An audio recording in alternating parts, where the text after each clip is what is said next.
Okay, it is time for another just quick glimpse with Mason. I am currently reading Parents and Children because right now my relationship with my kids is a little bit more pressing than our academic status as a family. And sure enough, as I picked it up, I decided that this week was going to be about the family.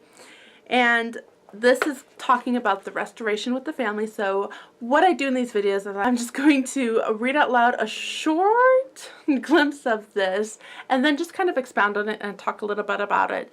And this is more just to help us just take little bits and kind of chew on them and meditate on them throughout the week. Last week I talked about living books and why they're so important and why they're so good. And this one is going to be about the family. So, first of all, this is from book 2, pages 8 and 9. That's as far as I've gotten into it. And she's talking about the family, and she's quoting a lot of Jacques Custos Rousseau. I don't know if I'm saying his name right. But I will put down here what his name is actually and you can figure out how to pronounce it. I'm not French. But she's talked about languages and why that's important for families and coming together as a community and then, or as a unit and then as a community. In regards to the nation, and then as regards to learning languages and courtesy aboard, and a lot of it I genuinely see the reflection of the day. I'm not saying that these are stuff to set aside right now, but I don't go on holiday on France every summer, so I'm probably not going to learn French. I have a lot of Spanish-speaking people in our culture, in our neighborhood, and I would love to learn that language so I could help them. But again, like I said, I'm really not going to be going down to Mexico. So learning language I do think is important, but it's not my focus right now. And there stuff as a community, again, we can build upon that, but I'm starting to ramble. So let me get going into the section that I wanted to read that really just made me pause and reflect a bit, especially in today's world.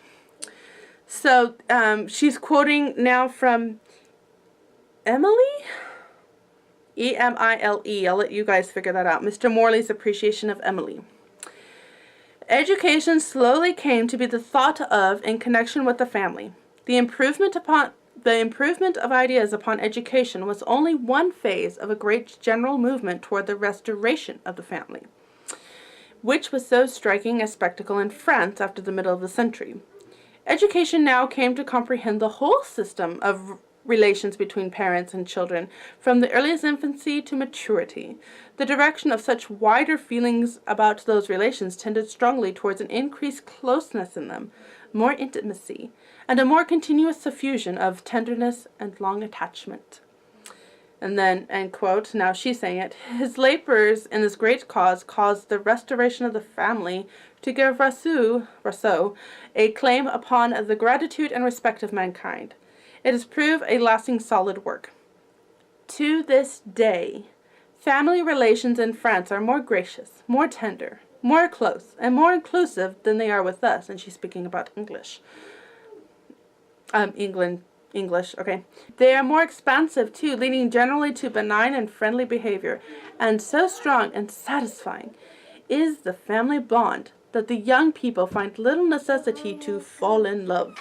The mother lays herself out for the friendship of her young daughters, who respond with entire loyalty and devotion, and Zola notwithstanding, French maidens are wonderfully pure, simple, and sweet because of their affections are abundantly satisfied. Possibly the restoration of the family is a labor that invites us here in England, each within the radius of our own hearth, for there is little doubt that the family bond is more lax among us than it was 2 or 3 generations ago. What would she think of today? Perhaps nowhere is a family life more idyllic loveliness than when we see it in the best of English homes.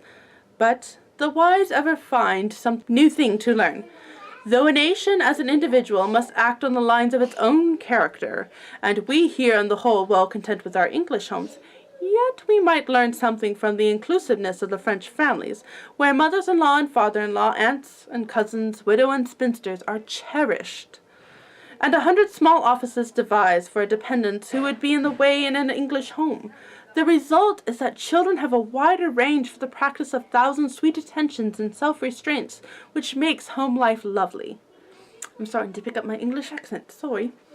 No doubt the medal has its obverse. There probably is much in French home life which we should shrink from.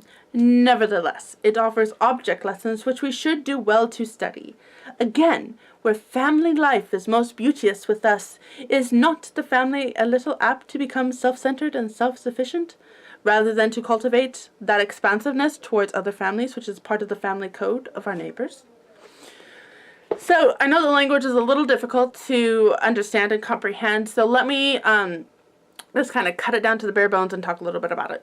So family life, what she's talking here is family is a unit. It should be together. It's great. How many of you get asked as a homeschooler, are your kids socialized? I actually have never had it. My kids are pretty outgoing, especially to the elderly, and the reverse actually happens. They wonder why my kids are so outgoing. I'm like, oh, they're homeschooled, and I've never had, are they socialized? Question ever. But the idea is that they can converse with people of all ages.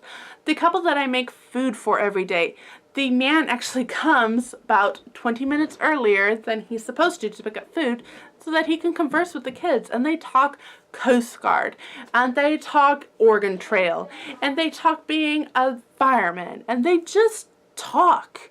Not only that, the kids within our homeschool group, because they're around each other, because we deal with each other, I know I'm talking about in a homeschool setting, but bear with me, we can also converse our peers, the lower groups, kind of teaching them and helping them understand, having respect for the elders, and then conversing, okay? It's not just about respecting and the please and the thank yous and the yes ma'ams and keeping silent at the dinner table.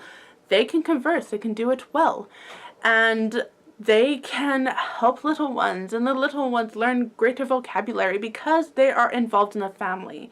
And I think what Miss Mason was thinking about, especially during this time, think about it, there was nannies, and there was the dinner parties where the kids are staying up, and they're not brought down to the dinner table unless it was like a special function, but they were in the nursery.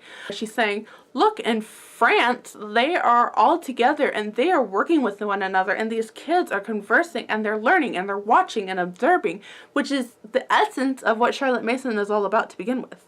And we need to do that within our own homes. And I'm very passionate about that, actually. One of the things I tell my kids all the time, especially when they're fighting with each other, is family you're going to have for the rest of your life. You might want to figure out how to get along with each other, okay? And that's true. They will bond together strongly. They're not being sent to different classes. They are not being interfered with a governess and time schedules and maids. They are working together. They don't have somebody doing it for them. So they're learning to work together, to keep things tidy, to wash the dishes, to sweep the floor, and try to act like gentlemen and ladies. And they are just doing all of this stuff together, but they're watching us. So it's not just that we're training up little militant soldiers here. They're watching us. And so we need to be the example of that unit. And what they were talking about with family members and cousins, you know what, to my shame, we spend a lot of time with my brothers and sisters. It's easy, it's convenient. My sister's here every day. We spend a lot of time with my husband's parents. They're here, we see them every Sunday. But we also have one of my husband's brothers in town and their family, and we've always said, oh, we're just so busy. But shame on me for not helping them be a part of it and bringing all that family together. It's so easy to get wrapped up into friends' lives, but shame on me for not putting more effort into that family life and making those bonds stronger. And yeah, there's a lot talking about here that you kind of have to process. They talk about how they're more gracious and more tender. Like, if family life is so much more important to them than the academics, then I think the academics will come a little bit easier. And if not,